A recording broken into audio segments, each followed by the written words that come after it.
সামনে ঈদ, আপনারা সেট কিনবেন, এটাই স্বাভাবিক। কিন্তু মার্কেটে সেটের প্রাইজের যে অবস্থা সেটা দেখে কেনার মতো অবস্থা নাই। যদি খুব জরুরি না হয়ে থাকে এই মুহূর্তে সেট কিনেন না, ঈদের পরে কিনেন, সেক্ষেত্রে কিছুটা টাকা আপনার সেভ হবে। তারপরে যদি আপনাদের কিনতেই হয় সেক্ষেত্রে আজকে 5টি ফোনের সাজেশন দেবো যা আপনারা এই মুহূর্তে মার্কেটে দেখতে পারেন এবং আপডেট প্রাইসটা আপনাদের বলে দেবো। আর এইটা মার্চ মাসের 35 থেকে 40,000 টাকার রেঞ্জে যে সেটগুলো আমরা সাজেশন দিই সেটা হিসাবে আজকে লিস্টগুলো করা হয়েছে। লিস্ট করার সময় কয়েকটা জিনিস মাথায় রাখা হয়েছে। তার মধ্যে 2টা ব্যালেন্স ফোন রাখা হয়েছে, 2টা ক্যামেরা ফোন রাখা হয়েছে আর একটা গেমিং সেন্ট্রিক ফোন রাখা হয়েছে। আর ভিডিও শুরু করার আগে একটা কথা বলে রাখি, যদি ভিডিওটা আপনাদের ভালো লাগে এবং ভিডিওটা যদি আপনার কাজে আসে সেই ক্ষেত্রে আমাদের চ্যানেলকে সাপোর্ট করতে অবশ্যই চ্যানেলটা সাবস্ক্রাইব করে রাখুন।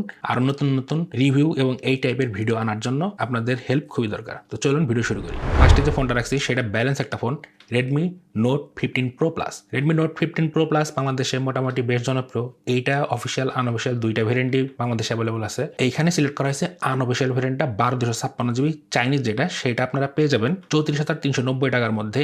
রিসেন্ট আজকের প্রাইস এটা। তো এই সেটটা এই প্রাইস পয়েন্টে আমি মনে করি বেশ ভালো একটা ডিল। আপনারা যদি আরো কিছু টাকা বাঁচাইতে চান অথবা 30-এর রেঞ্জে সেট খুঁজতে চান সেই ক্ষেত্রে অন্যান্য কোনো মডেল না নিয়ে রেডমি নোট 14 প্রো প্লাসটা দেখতে পারেন, চায়না ভেরিয়েন্ট। সেটার প্রাইসটা 30-এর আশেপাশে আছে। তো রেডমি নোট 15 প্রো প্লাস আসি, এইটা আমরা চ্যানেলে রিভিউ করছি, আপনারা অনেকেই দেখছেন, যারা দেখেন নাই চ্যানেলে আছে, ভিডিওটা দেখে নিন। তো বেশ ভালো একটা ফোন মনে হয়েছে আমার কাছে। অনেকে কমপ্লেন করেন যে এই সেটটার ফ্রন্ট ক্যামেরা নাকি খুব একটা ভালো না। আমি রিভিউ করছি, আপনারা দেখে নিন, সেই ক্ষেত্রে আপনাদের ভালো একটা আইডিয়া হবে যে ক্যামেরা পারফরমেন্স কি টাইপের। এবং ব্যালেন্স একটা ফোন আমার কাছে মনে হয়েছে রিভিউ করতে গিয়ে। ডিসপ্লেটা 6.83 ইঞ্চের অ্যামোলেড দেওয়া হয়েছে, 120Hz রিফ্রেশ রেট, কোয়ালকম স্ন্যাপড্রাগনের 7S Gen 4 প্রসেসর দিয়ে আসছে। এখানে কিন্তু আপনারা UFS 2.2 স্টোরেজ পাইতেছেন। ক্যামেরা সেকশনে 50 মেগাপিক্সেল মেইন সেন্সর, 8 মেগাপিক্সেলের আল্ট্রা ওয়াইড এবং 50 মেগাপিক্সেলের টেলিফোটো সেন্সর, এবং ফ্রন্টে যে ক্যামেরাটা দেওয়া হয়েছে সেটা কিন্তু 32 মেগাপিক্সেলের। আর ব্যাটারি সেকশন এখানে 7000 mAh এর ভালো একটা ব্যাটারি দেওয়া হয়েছে, সিলিকন কার্বন ব্যাটারি, এবং 90 ওয়াটের চার্জিং সাপোর্ট কিন্তু পাচ্ছেন, যেটার ব্রিক বক্সই দেওয়া থাকে। সব দিক মিলে যদি চিন্তা করেন রেডমি নোট 15 প্রো প্লাস বেশ ভালো একটা পজিশনে আছে, কমপ্লিটও নাই মার্কেটে খুব একটা।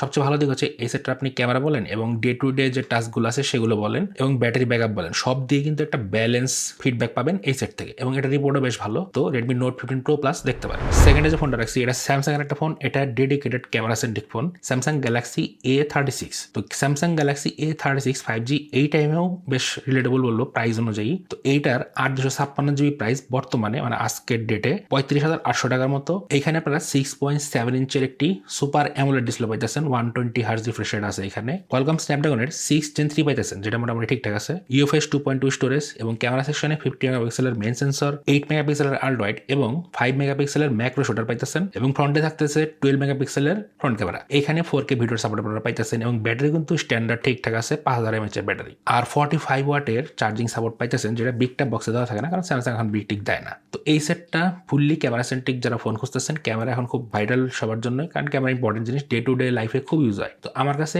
A36টা সেফ চয়েস মনে হয়েছে এই প্রাইস পয়েন্টে, মানে 35,800 টাকা রেঞ্জে। তো যারা 35,000 থেকে 36-এর মধ্যে একটা ক্যামেরা সেন্ট্রিক ফোন খুঁজতেছেন, স্যামসাং A36 তাদের জন্য ভালো ডিল। আর স্যামসাং A36 অনেকের কমপ্লেন ছিল যে নেটওয়ার্ক ইস্যু, না এখন নেটওয়ার্ক ইস্যু নাই। আমি মোটামুটি সেটটা চেক করছি, বর্তমানে ভালো পর্যায়ে আছে এবং খুব একটা রিপোর্ট নাই। 3 নম্বরে যে সেটটা রাখছি এটা ব্যালেন্স একটা ফোন, তবে এখানে ব্যাটারি ব্যাকআপটা হিউজ পাবেন।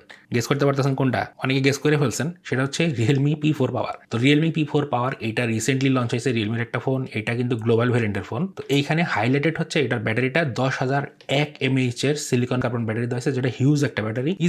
ইজিলি এটা আপনি যদি নর্মাল ইউজার হন 2 দিন প্লাস এটার থেকে ব্যাটারি ব্যাকআপ নিতে পারবেন। এখানে কিন্তু চার্জিং ব্রিকটাও বেশ ভালো দিছে, 80 ওয়াটের চার্জিং সাপোর্ট দিছে। আর একটা কথা বলে দেই, রিসেন্টলি কিন্তু এটা নার্জো ভেরিয়েন্টটা লঞ্চ হয়েছে, সেটার প্রাইসটা কিছুটা কম হবে। যদি স্পেসিফিকলি এই সেটটা নিতে চান অথবা প্রাইস সমস্যা থাকে, এখন না কিনলেও চলে, তাইলে এই সেটটা স্কিপ করতে পারেন, এই সেটটা পরে নিলেও পারেন। এদের পরে কিন্তু এটা অ্যাভেলেবল হয়ে যাবে নার্জো যেটা, তো ওইটা কিছুটা কম পড়বে। এইটার প্রাইস রাইট নাও 8/128 GB 36,000 টাকার আশেপাশে পেয়ে যাবেন মার্কেটে। তো 36,000 টাকা হিসেবে সেটটা বেশ ভালো মনে হয়েছে। এখানে ক্যামেরা সেকশনটাও কিন্তু স্ট্রং মনে হয়েছে, 50 মেগাপিক্সেলের মেইন সেন্সর, 8 মেগাপিক্সেলের আল্ট্রা ওয়াইড এবং 16 মেগাপিক্সেলের সেলফি শুটার পাইতেছেন। এখানে 4K ভিডিওর সাপোর্ট আছে। এখানে এসওসিটা দেওয়া হয়েছে মিডিয়াটেক ডায়মেনসিটি 7400 আল্ট্রা, এবং এখানে কিন্তু UFS 3.1 এর স্টোরেজ পাইতেছেন, যেটা মোটামুটি ফাস্টারই বলতে পারেন। আর ডিসপ্লে সেকশনে এখানে 6.8 ইঞ্চের 144Hz এর একটি অ্যামোলেড ডিসপ্লে পাইতেছেন। তো ডিলটা কিন্তু খুব একটা খারাপ না। এখানে ক্যামেরা বলেন এবং পারফরমেন্স বলেন সবকিছুই ঠিকঠাক মনে হয়েছে আমার কাছে। এসওসি ওকে আছে। সবচেয়ে যে আকর্ষণীয় যে প্লাস পয়েন্ট আমার কাছে মনে হয়েছে সেটা হচ্ছে ব্যাটারি লাইফটা। আপনি সব দিক থেকে কিন্তু জিততেছেন এই সেটটার ক্ষেত্রে। তবে একটাই ইস্যু মনে হয়েছে,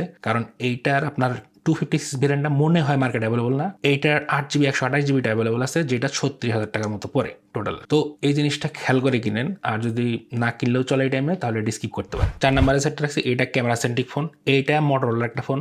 বাজেট সেন্ট্রিক ফোন হিসাবে মোটরোলা কিন্তু বেশ ভালো করতেছে এখানে, মানে মিড রেঞ্জ সেকশনে। এটা মোটরোলা A60 Pro, এটা কিন্তু বেশ ভালো একটা অবস্থানে আছে। তো এই সেটটা সিলেক্ট করার মেন কারণটাই হচ্ছে এটার ক্যামেরা কিন্তু বেশ ভালো মনে হয়েছে আমার কাছে। মেন সেন্সরটা 50 মেগাপিক্সেলের, 10 মেগাপিক্সেলের টেলিফোটো এবং 50 মেগাপিক্সেলের আল্ট্রা ওয়াইড। আর এখানে ফ্রন্টের যে ক্যামেরাটা পাইতেছেন সেটাও কিন্তু 50 মেগাপিক্সেলের। বুঝতেই পারতেছেন ক্যামেরার কোয়ালিটি কিরকম হবে। ডিসপ্লে সেকশনে 6.7 ইঞ্চের 120 হার্জের একটি অ্যামোলেড ডিসপ্লে পাইতেছেন, যেটার কোয়ালিটি মোটামুটি ঠিকঠাকই আছে। ডায়মেনসিটি 8350 এক্সট্রিম দিয়ে সেটটা আসছিল, এবং এইখানে কিন্তু আপনারা UFS 4.0 স্টোরেজ পাইতেছেন, যেটা বেশ ভালো। অতএব এটা ডে টু ডে টাস্ক যে অ্যাপগুলো আছে অথবা যে কাজগুলো আপনারা করবেন ইজিলি হ্যান্ডেল করতে পারে এবং বেশ ফাস্ট সেটটা। তো লেটেস্ট এখানে মোটরোলার UI পাইতেছেন, সাথে অ্যান্ড্রয়েড সিকিউরিটি প্যাচগুলো পাইতেছেন, অ্যান্ড্রয়েড আপডেটও ঠিকঠাক আছে। আর ব্যাটারি ব্যাকআপটা বেশ ভালো হবে। এখানে 6000 mAh সিলিকন কার্বন ব্যাটারি দেওয়া হয়েছে, এবং সাথে কিন্তু 90 ওয়াটের চার্জিং ব্রিক বক্সই পেয়ে যাবেন। তো সব দিক থেকে বিবেচনা করলে এটা বেশ ভালো পর্যায়ে আছে। ব্যাটারি বলেন, ক্যামেরা সেকশনটা অবশ্যই অ্যাডভান্টেজ পাবেন, সাথে কিন্তু এটার SoC-টাও স্ট্রং বানাইছে। তো সব দিক থেকে বিবেচনা করলে মোটরোলা A60 Pro যেটা, এটা বেশ ভালো পর্যায়ে আছে, নিতে পারেন। 5 নম্বরে সেটটা রাখছি, এটা গেমিং সেন্ট্রিক ফোন, যারা পাওয়ার ইউজার আছেন তাদের জন্য। সেটটা একটু পুরান হতে পারে, সিলেক্ট করার মেন কারণ হচ্ছে প্রাইসটা। এটার প্রাইসটা বর্তমানে খুব একটা অ্যাভেলেবল না,